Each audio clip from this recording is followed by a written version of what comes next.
This is Rob Turner for Boxing Social. Delighted to be joined, as always, by Dave Coldwell. We're here at the Smith Egginton Press Conference in Liverpool. How you doing, Dave? I'm very good, yeah. Really exciting press conference, really. That's a lovely tracksuit. Thank you. 11 degrees. Very nice. Do you think it'd suit me?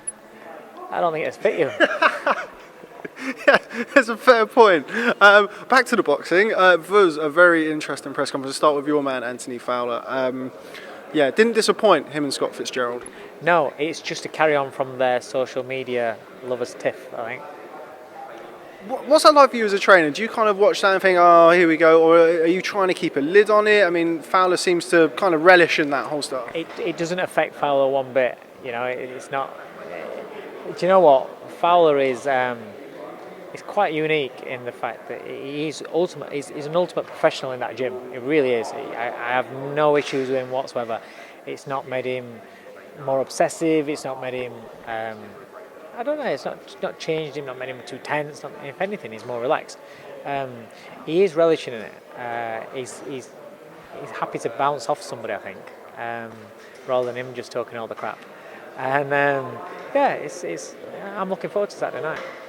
How much do you know about kind of the experiences they've had as amateurs? I'm sure Anthony has told you. What has he told you? Was he a good amateur?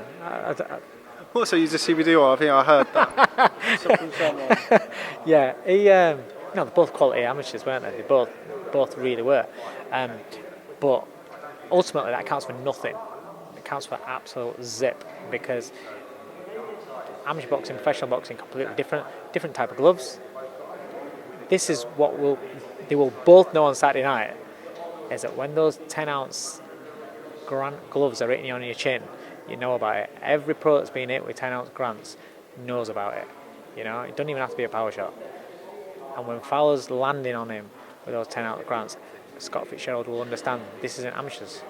You know, but vice versa, if Fowler allows Fitzgerald to be landing on himself, he's going to know about it. And this is what I've drummed into him. Forget about all the amateur bullshit. It doesn't mean anything to me whatsoever. Him winning Commonwealth golds and fighting Olympics and doing this and winning 200 odd amateur fights or whatever it is, I don't care. You know, it's all about what he's developing as a professional, and he's developing really well. And this camp has been really, really. I'll be honest with you, it's the best he's been. Every spar consistently has been great. Every spar he's always disciplined. He always tries to do what I'm asking him to do. But a lot of times it's a little bit hard because he's quite mechanical. He's quite stiff. He's not a fluid sort of fighter. But a lot of times he still loads up a bit. His feet are a little bit slow or whatever. And this camp has been pulling things off. This camp. Spars have been brilliant, have been really, really good. We've had every dimension. We've had sparring partners that are moving. We've had sparring partners that are just trying to put it on him and just like literally hard, like up close and trying to bully him. So whatever way Scott wants to fight, we've covered. We've had some great sparring. Troy Williamson has been brilliant sparring. Liam Williams has been brilliant sparring. Jason Quigley has been brilliant sparring. You know, they're the main spars that we've been having. You know, it's been great, but it's been a progression of all the other camps, and it's all starting to fit together. It's still not a finished article. There's still a lot more to go, but he's developing and he's getting it, and his mindset's getting it, where he's not throwing stiff with every single shot. That's the main thing with him. Is he tries to load up a lot. In the fights, his last 3 fights maybe, he's not. People still think he's loading up, but that's because he is mechanical and he's stiff. So people think he's loading up, but he's not been loading up. In spars, he's being it, so he's becoming more and more consistent. When something becomes consistent, it's easier to pull off on fight night. My only concern is the same concern I had for Jordan Gill when he was topping his event in his hometown of Peterborough. The full focus. You're not an undercard fight.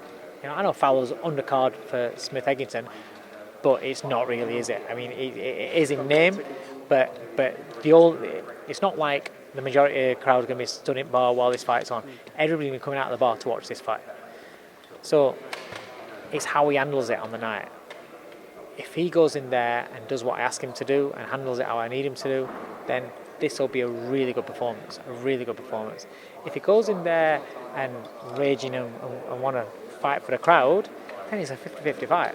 then it's like toss up. Let's see. Off you go.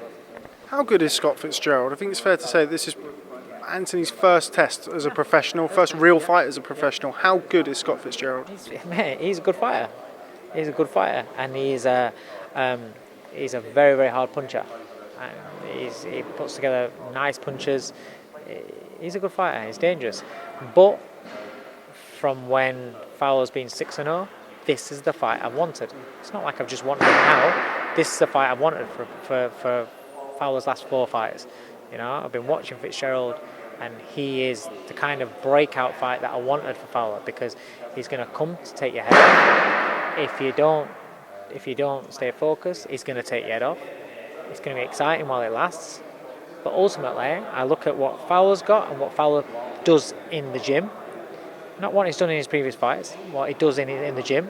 And I look at what I've seen Scott Fitzgerald's been doing it in his fights, and I just think that my man's better. Somebody else you know very well who's on this card, David Price. I've never seen David Price like that. You know him a lot better than I do. Have you ever seen him as animated as that?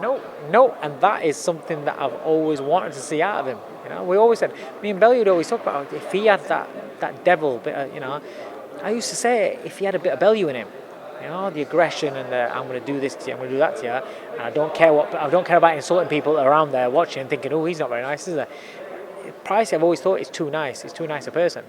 To see that in him, that is, for me, that's dangerous. Now, the funny thing is, I used to train Cash Ali as a kid, 16 years old, 15, 16 years old, for a couple of years, till about 18 maybe, I trained Cash. So I know them both. And they're both nice kids. And neither of them are like that. Cash is not like that. Cash is the most quietest, humblest sort of kid you meet. All right, Cash, how's it going? Yeah, safe, I'm all right, yeah. That's what he's like. So when I seen all that lot coming out, I was like, whoa, where's this come from? But I know what he's doing. He's got a big stage, and he's thinking, here's my chance to... He's been pro a long time. Nobody's cared about him. He's been boxing on little shows. He's not been getting built up or anything. And he's thinking, do you know what? This is my chance to break out a little bit. So I'm going to chat some shit at press conference. I'm getting to Price's head. But I think he's gone the wrong way. I think he's woke up a beast. And Pricey, with that sort of attitude, is a hell of a fighter, mate. And he's a dangerous fighter.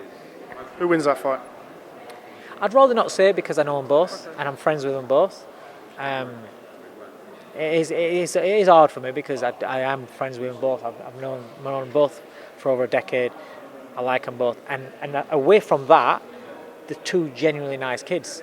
You know, that wasn't either of them. I was a little bit disappointed in Cash bringing up sparring and things like that, and kind of like mocking Price a little bit. I think the level that Price has been boxing at, I thought that it's one thing when you're both at that sort of level, then yeah, you get at you, it's not a problem. But Price is boxed at that level, you know, and the guys that have beat him have been good fighters, have been very good fighters, you know, and Cash hasn't really boxed above Aries title level. So I think the only time I find it distasteful, that really, is when it's coming from somebody that's never even performed or competed or shown anything at that sort of level. So I thought I was a little bit disappointed. But I understand why he's done it. He's done it to make a name for himself. So these kids now, do they want to box for? Does he want to go away from this fight and box for a couple £100 or a couple of grand, or does he want to box for better money? And that's ultimately he's been a pro a long time. That's ultimately what he's looking to do. He's looking to make a name for himself. So I get that. First time I've spoken to you since Derek Chisora was announced to be facing Senard Gashi, the Gasheen Gun, the greatest nickname in the history of boxing. Talk to me about that fight. It's not the fight I wanted. I'd actually asked for Tom Schwartz. Who, of course, is going to box Tyson Fury. Fighting Tyson Fury, so obviously I wasn't going to take that. I'd asked for... who else would I ask for? We'd gone through them. The heavyweight division is so tied up at the moment, it's unreal. But I didn't want to kill her, because once the Parker fight fell out, I didn't want to kill her because it's his first fight with me. I was like, let's use this as a first fight, you know. New things in the gym, new coach in the corner. Don't want it to be in a life and death struggle and thinking, you know, this is all new to me. So guys like Andy Ruiz Jr., Dominic Gwynn, Schwartz, who else did I ask for? I can't remember who else I asked for. A couple of the fighters that people had heard of. No, Gash is available, yeah, take it. I watched him against Schwartz, and he was beating Schwartz, and Schwartz was half swallowing it, bottling it, jumping on the floor, rolling around like when he'd just been skimmed. Gash is a bit of a nutcase because he was winning the fight and then he started sticking nutting a little bit. But Schwartz just half bottled it anyway. So he's a dangerous fighter. Came in a couple of days' notice for Takam, gave Takam a good fight. So it's a good fight. But if Derek does what we've been working on in the gym, then if Gashi comes out like against Takam and starts doing a bit of running, then I think Derek can cut him down a lot quicker. And it's going to be a competitive fight, but I think Derek will look good in this fight. I would like him to look good in this fight if he does what we've been working on. Potentially could be quite an interesting mix with those two in the ring. Gashi is a little bit of a loose cannon. I'm saying that Derek. Would you say that to Derek? Derek probably doesn't watch Boxing Social, so I could probably say that. But I could ask him to watch two combustible elements. Yeah, could be. But you know what? Derek's it's been completely different to what I expected him to be. He's so easy to deal with. He gets on with all the lads. The banter's great. His banter is great, by the way. And we have a good laugh in the gym, and the lads have a good laugh with him. You can take the piss out of him. He doesn't get offended, which is good because otherwise he won't last 2 minutes in my gym. So yeah, his personality is not quite. Obviously, he's got this switch. We all know that. Come fight week, I haven't experienced fight week with him yet. It could all go off. It could end up instead of throwing a table, he could end up throwing me into the crowd. We don't know. So I don't know. How's his weight? I've spoken to you about this a lot. I'm fascinated by his weight and what weight he's going to come in at on fight night. How is it at the minute? His weight's fine. He's over 14.4, so he's a heavyweight. But his weight's fine is in the respect that he's fit, he's strong, his output's pretty good as well for a big man.